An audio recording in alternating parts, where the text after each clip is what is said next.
easy way to learn about the names of the factors. Although the topic is right about the pathway, but it's important to know the names, of course. So there's a very fun way to learn it. So because we have 13 factors, you can ignore the sixth one because the sixth is no longer used. So you only need the other factors. So how you can learn is so it's very fun. So the first starting from 1 up to 5, you can learn foolish people try clamping long. So that's very fun. So you can take the first letters, so that F, P, T, C, L, and you can remember the names.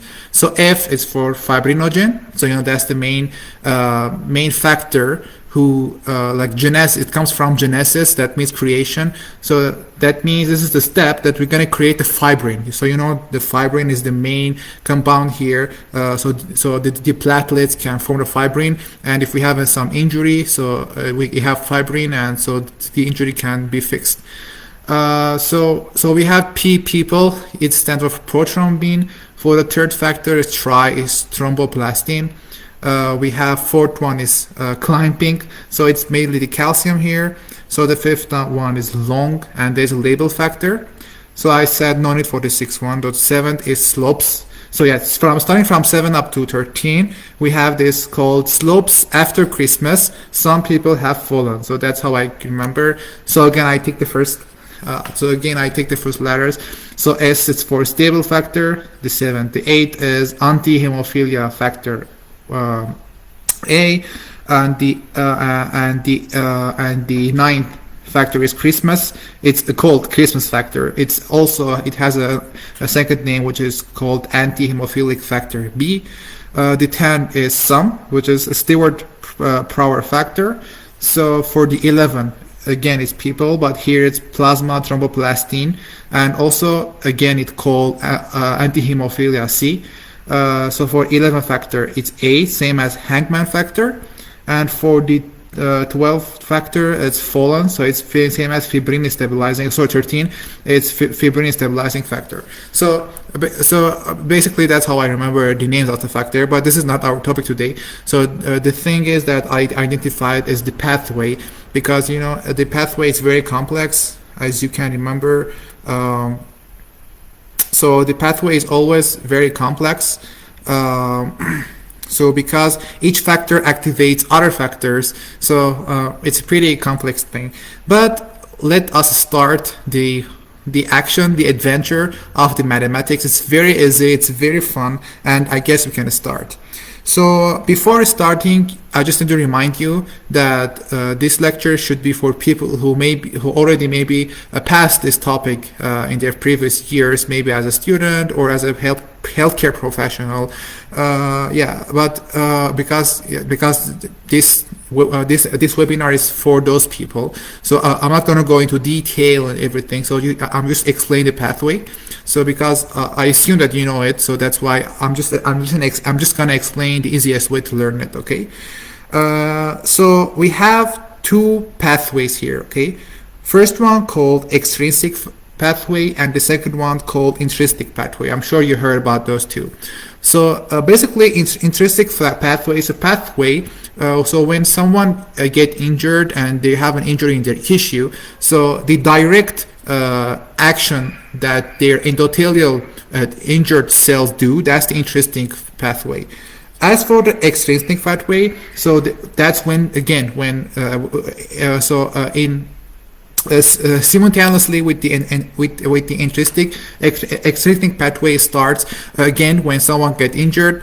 Again, there are several substances or compounds synthesized by the endothelial cell, and that's how everything starts. So that's just a brief thing about those two.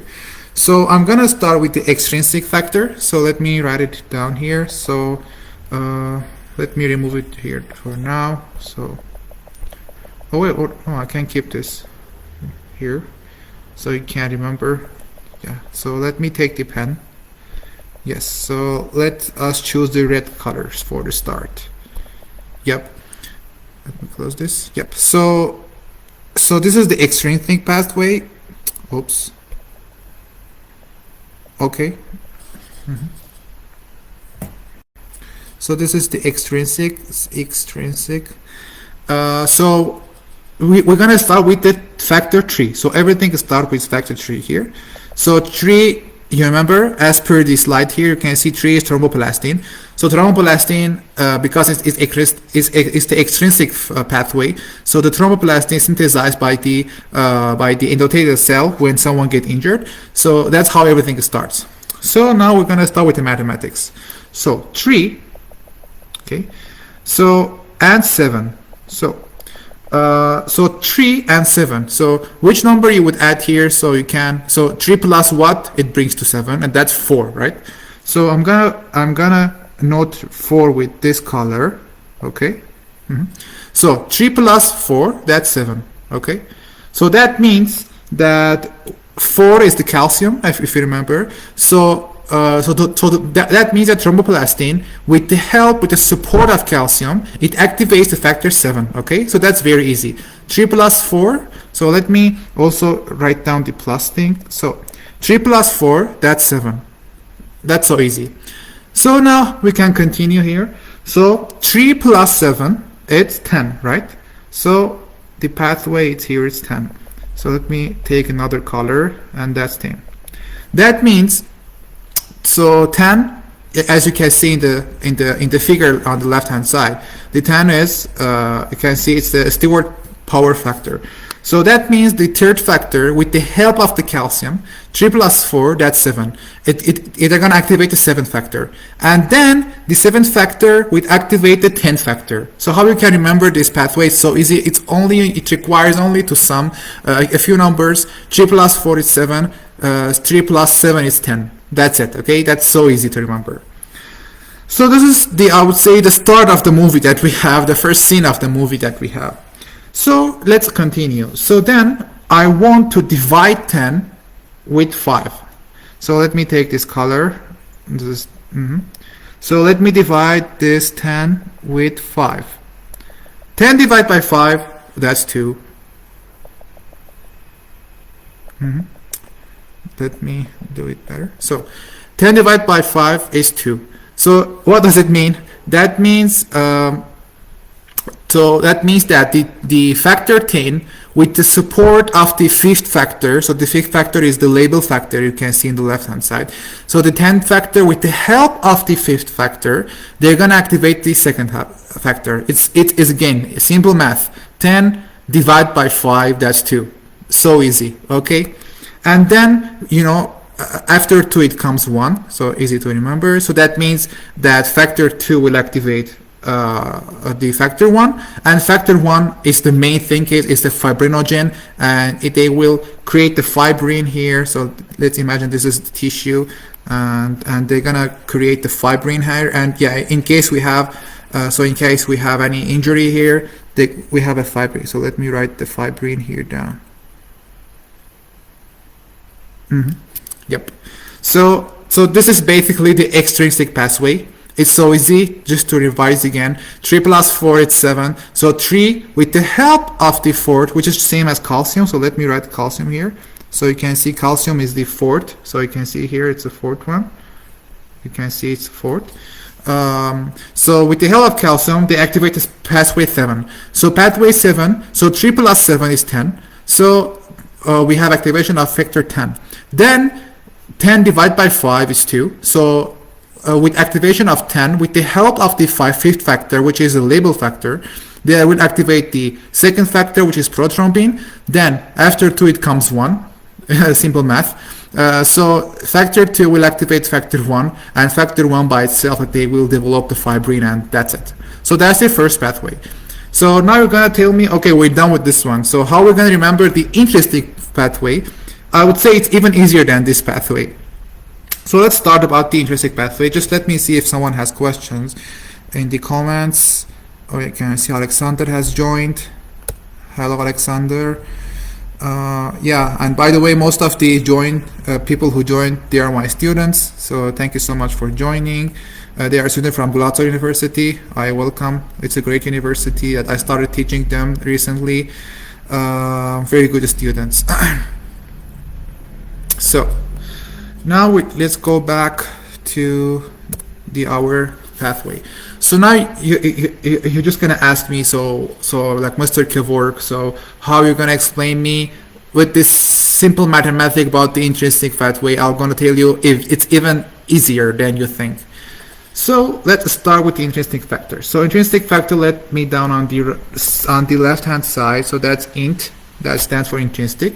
So let's start with factor 12. That's 12. So 12 is same as you can see, it's the Hagman factor, as you can see in the picture below.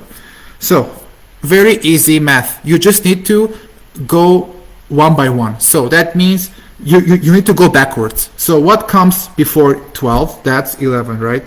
So 11. That means the activation of factor 12, it will activate factor 11.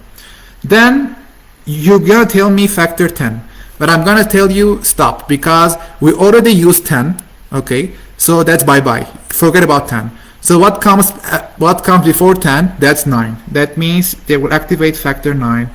Okay, then with the help of factor 8, let me do it with other color, they will activate factor 10 again. So factor 10 is kind of common between those two pathways. So again, it's very easy. So you just need to go one by one back. Okay, so we start with 12. One back, it's 11. And if we go one step again before, that's 10. But because we already used 10, so I'm not going to use it again. So I'm going to use 9, right? 9. What comes before 9? 8. So that's 8 and 10 again. It's so easy, right? So to sum up, so we have the factor 12 here, which is fibrin stabilizing factor. You can see, it's the Hagman factor. So the Hagman factor will activate the factor 11, which is the antihemophilia C, or what is called plasma thromboplastin antisense. So they will activate the 9th factor, which is the Christmas factor, or as it's called, antihemophilia B. So at 9, with the help of the factor 8, so factor 8 is the anti-hemophilia factor, and also in some cases they called von Willebrand, and they will activate the factor 10. And same as before, the factor 10 will 10 divide by 5, it will activate 2, and 10 2 comes 1, and we have fibrin. So you can see how much fun it is. You just need to know simple math, and you're gonna remember it for all your life. So remember knowing this when in the time you started this. I know you started by heart. Oh my God, factor 11 activates factor 9. Oh my God, I'm so confused. I don't know how to do. But with this pathway, you'll never forget it. You will never get confused. You just need to write this down. Just do the simple math, and that's it. So a couple of things to add here right now. So we've talked about calcium. So calcium, they don't only affect here in this 3 to 7 conversation. They also have different activities here, not only here. So how I remember the basic calculation, or the basic formula for the calcium, I would say. So the easiest thing to remember where calcium impacts or where calcium affects. So first, let me erase this. Yep. So let me write the calcium here. So calcium. So you need to remember this again. Oops. This easy calculation. It's 4 multiplied by 2 equals to 8, right? 8. 8 plus 4, that's 12. So what does it mean? So remember this easy formula. It's 4 multiplied by 2, it's 8. 8 plus 4 is 12. So what does it mean? That means calcium affects those numbers. That means we already know about the 4, so the 4 is here, right? So 3 plus 4, I told you calcium supports factor 3 to activate factor 7. So that's 1. So second factors. So what's 2? That means we have also here, that means calcium also affects the factor 2. So you can see here, they also, here we have calcium that they support, because 2 is, they use calcium, right? So we have 8, and 8 is here. That means we have also calcium here. So calcium again supports the factor 8 to activate factor 10. So we already know about 4 and 12. So that means we have also 12. So again, calcium here. Calcium again. Support the 12 to activate factor 11. So again, to repeat, it's very easy. So just a simple formula, 4 multiplied by 2, that's 8. 8 plus 4 is 12. So again, very easy. Yep. So you can see the first one, it affects here in this number 2. So it helps factor 2 activate factor 1. 8. So it also supports factor 8 to activate factor 10. And in the beginning, you can see also we have calcium here. So now also you're gonna tell me you talked about all those numbers, but you missed the factor 13. Yes, because factor 13 is something separately. So the factor 13 it comes from the factor 2. So factor 2 by itself they activate the factor 13, and factor 13 by itself it helps to cross link the fibers. So they kind of supportive material where they support the creation of fibers. So that's what they do. So it's something like independent from this pathway. So they just, with activation of 2, you also have activation of 13, and 13 will again help to develop the fibrin. So they just do some kind of cross-linking thing for the fibrin. So they do some kind of simple job here. So I guess that's all about the pathway. So we only have one thing also to remember. It's about vitamin K. So because you remember vitamin K, it has a very good function effect on the aggregation of different platelets. So that's why vitamin K, they also have some kind of impact here. They also impact different activations here. So very easy way to remember again about vitamin K. So let me write it down here. So vitamin K, oops. So let me write this. I'm not that good in drawing stuff, but I'll try to draw it as much as better I can. Oops. So vitamin K, remember a date. That date or the year, it's 1972. Okay? So you need to tell me, so what this date stands for. I would say this date is very special because you're gonna learn where vitamin K directly affects. Okay, so 1972. What does it mean? That means first we have 1972. So the thing is 1, just remember it's 10. Okay, 9, remember it's 9, 7, and 2. So 1, it stands for 10. So unfortunately, you need to learn this. It's not that hard. So 1, it's for 10. 9 is 9, 7, and 2. That means vitamin K involved also in this these factors. That means vitamin K is essential in here, in the 10th factor. Okay. That means vitamin K is essential in the factor 7 here. That means vitamin K is also important in factor 2 here. Look how easy it is. So basically that's why vitamin K is so important. So why we always say vitamin K, vitamin K, vitamin K, because vitamin K, they are very essential in, again, supporting in activation of several factors. So again, very easy way to remember, it's 1972. It's just a year. Remember that year. So 1, it's same as 10, 9, 7, and 2. So 10, that means they help factor 10 to activate again, but with the help of calcium, with the help of the factor 5 to activate factor 2. So we have factor 9 again. Oh yeah, if I forgot here. So here we have vitamin K. So that means they also help the factor 9 in activating factor 10 with the help of the calcium and factor 8. So yeah, and 7 and 2. 7 is here right now, right down here. And also we have 2, so that means vitamin. So vitamin they also we have here. Let me write the V so you don't get confused here. So that's a very easy way to remember. So that's it basically. That's all. So you can remember with the basic mathematics, with just dividing and doing some simple mathematics, sum or I don't know, division or something, or some kind of numbering, simple number things, and you can remember it forever. So imagine just writing down this once on your notebook. You'll never forget about this. So right now I'm doing this by heart because it's so easy. It's very fun. You'll never forget about this. Just a simple mathematics, and you're gonna learn all the pathway.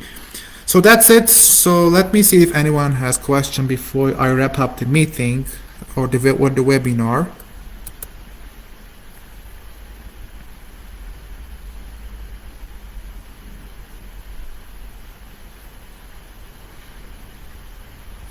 Okay, great. So just a couple of things as well. So I just need to tell you a few information also. It's kind of out of topic, but I'll just tell you that we have two main medication as anticoagulants, remember.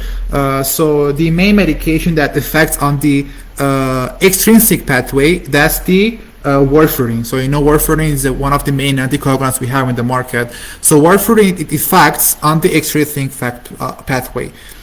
And you might tell me, so what's the second medication that affects on the intrinsic, not the extrinsic? So that's the heparin. So heparin, you know, again, it's anticoagulant. So heparin, it affects on the intrinsic factor. So that means starting from 12 up to 1.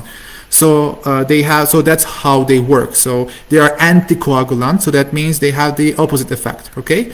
Besides, also we have some kind of direct medication. We have medication that affect directly on factor 2, so they block factor 2. We have medication that directly block factor 5. We have medication that directly block factor 10. So that's again they are anticoagulant. Like we have one of the lately used medication. It's called rivaroxaban and other medication, apixaban. So they affect directly on specific factors. But this is not our topic for today. Maybe in the future, if I see there's demand for doing some online webinars, I'm gonna explain you about the other anticoagulants, about the medications. But for now, for today, so I guess I scheduled this webinar for half an hour. So I guess we're done. I hope it was a good experience for you to learn this pathway. I know how much time you spent to learn this by heart in your physiology or in your pathophysiology, or I don't know, in pharmacology or wherever you started this pathway years. But this way, in 10 minutes, in 15 minutes, you will learn it by heart forever. You will never forget about this. So again, I'm gonna save this video and post it in YouTube and different places, so everyone in the world can use this method that I developed. It's very fun. It's very easy to use. So that's it about today. Thank you so much for everyone who joined, and hopefully have a nice day ahead.